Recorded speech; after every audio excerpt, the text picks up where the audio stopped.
Sol Correia, que é advogada do Sindicato de Motoristas de Transporte por Aplicativo do Estado do Pará.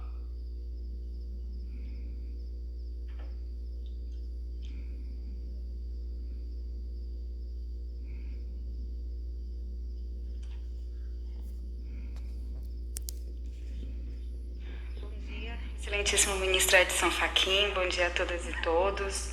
Eu estou aqui hoje para expor um grave problema, a realidade dos motoristas de aplicativo, que, invisibilizados por um discurso de inovação, eles enfrentam na prática uma rotina de exploração e precarização, vivendo uma falsa autonomia mascarada por uma tal liberdade que é a mesma que tem um passarinho de voar dentro de uma gaiola.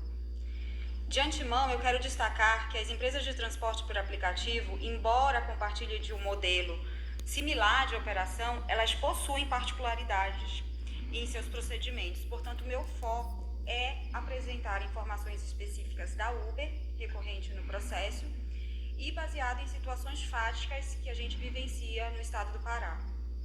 Eu tive o primeiro contato com a Uber em 2018, quando recebi no sindicato o caso de um motorista que havia sido bloqueado. E para início da ação, eu me atentei ao contrato existente entre as partes. E ele previa que a Uber era uma prestadora de serviço de tecnologia. Porém, estranhamente, o vocativo que ela destinava ao motorista dentro do aplicativo era de parceiro.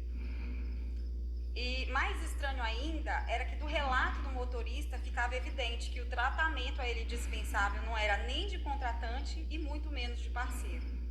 Nos casos seguintes foi ficando ainda mais evidente que o contrato era uma fraude e ao longo dos anos diversas versões desse contrato foram elaboradas e alteradas unilateralmente, seguindo a linha da falta total de transparência, sempre destacando que a Uber se isenta de qualquer responsabilidade. Um aspecto comum em todas as versões é a cláusula que permite à Uber modificar os termos a qualquer momento, sem consulta prévia ou negociação com os motoristas. O fato é que, independente do que consta no contrato, como muito bem apurado pela Justiça do Trabalho, na análise da reclamação trabalhista de origem, as situações apuradas pelo Sindicato do Pará também comprovam que a relação consiste em uma relação de trabalho por prazo indeterminado, no qual o motorista não pode trabalhar com total liberdade e independência. A dependência do motorista em relação à Uber, ela é prevista em lei, na Lei Federal 13.640 de 2018, conhecida como a Lei do Uber, que, de acordo com essa legislação, o transporte privado remunerado de passageiros é exclusivo para usuários previamente cadastrados nas empresas detentoras de plataformas digital. Isso demonstra que o motorista não tem carteira própria de cliente e, para operar legalmente, ele precisa estar vinculado ao Uber, pois realizar transporte de aplicativo fora da plataforma é crime de transporte ilegal de passageiros, conforme o artigo 11b da referida lei. No que diz respeito ao controle, destaca-se que o controle realizado pelo algoritmo, ele é algo sem precedentes. Ele monitora a localização em tempo real, ele estabelece a frequência da execução das tarefas, define metas de desempenho, avalia a qualidade do trabalho prestado e impõe penalidades, como suspensões ou desligamentos em caso de descumprimento das ordens da Uber. O mito da autonomia do motorista de aplicativo pode ser comparado ao célebre mito da caverna de Platão, em que prisioneiros acorrentados veem apenas sombras projetadas na parede, acreditando que essas representam a realidade.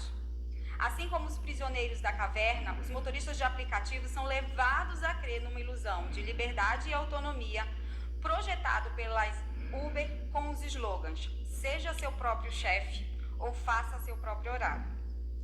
No entanto, assim como as sombras não refletem o mundo real, essa suposta autonomia não resiste à análise de que o motorista é controlado por algoritmo, que já possui previsão legal no parágrafo único do artigo 6º da CLT, que estabelece que os meios tecnológicos são equivalentes para fins de subordinação jurídica aos métodos tradicionais de comando, controle e supervisão direta do trabalho. A subordinação, ela está evidenciada nas seguintes práticas. Número 1. É a Uber quem define a atribuição de tarefas, decidindo qual passageiro cada motorista atenderá. Isso é de conhecimento de todos. Mas é importante ressaltar que mesmo que um passageiro esteja próximo do motorista e solicite o transporte, a empresa não necessariamente direciona aquele passageiro ao motorista quando o motorista está numa missão, que consiste em metas estabelecidas pela empresa que, se concluídas, garante uma remuneração adicional ao motorista. As missões, no entanto, elas são mecanismos de manipulação, pois a Uber determina quem conseguirá cumprir ou não a meta, já que é ela quem faz o direcionamento dos passageiros. A Uber define a forma e o prazo para a execução das tarefas, e caso essas diretrizes não sejam cumpridas, os motoristas podem ser desligados definitivamente. Por exemplo, se o motorista fica parado no engarrafamento, ele recebe uma advertência do aplicativo e ele é obrigado a justificar o motivo da parada. Caso a corrida dure mais do que o tempo inicialmente previsto, devido a algum imprevisto, como engarrafamento, não há garantia que a remuneração vai ser recalculada, pois a decisão sobre o tempo e o valor a ser pago fica a critério da Uber. Ou seja, o motorista é penalizado se não cumprir o prazo estipulado, independentemente das circunstâncias que dificultaram a execução da tarefa, o que demonstra a falta de autonomia do motorista sobre a sua própria jornada de trabalho. A Uber é quem faz a avaliação de desempenho, com dados que só ela possui, só ela analisa. O motorista não tem acesso à informação sobre que nota o passageiro atribuiu, que comentário ele fez. A empresa interpreta esses dados unilateralmente e os utiliza para tomar as decisões sobre o desempenho do motorista, exibindo apenas uma tela com a nota final, consolidando o controle sobre a produtividade do trabalhador. É a Uber quem determina também o preço cobrado do passageiro e a remuneração paga ao motorista. Essa remuneração não corresponde a uma porcentagem fixa pela contratação de um serviço de tecnologia, mas é definida unilateralmente pela empresa a cada tarefa concluída, ou seja, a cada corrida.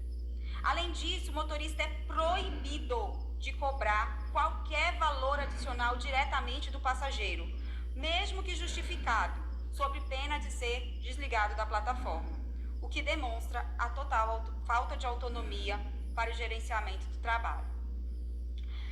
A ideia de que motoristas de aplicativos são microempresários ou donos do próprio negócio é outra falácia que não resiste à realidade. Primeiro, porque a verdadeira dona da plataforma é a Uber. Os motoristas estão integrados à estrutura da plataforma digital, a ponto de serem confundidos com a marca. Prova disso é que ninguém diz, vou chamar um motorista de aplicativo. Vou chamar a Uber. Esse fato já serviu, inclusive, como base para as decisões dos tribunais europeus, que reconheceram essa integração como um forte indicativo de que esses trabalhadores fazem parte da organização empresarial da plataforma. Além disso, não é possível considerar como microempresário alguém que jamais terá a possibilidade de expandir seu negócio, já que dependem exclusivamente de si mesmos. Outro engano, e aqui eu vejo um dos maiores, é dizer que o motorista tem liberdade porque ele pode realizar atividade de maneira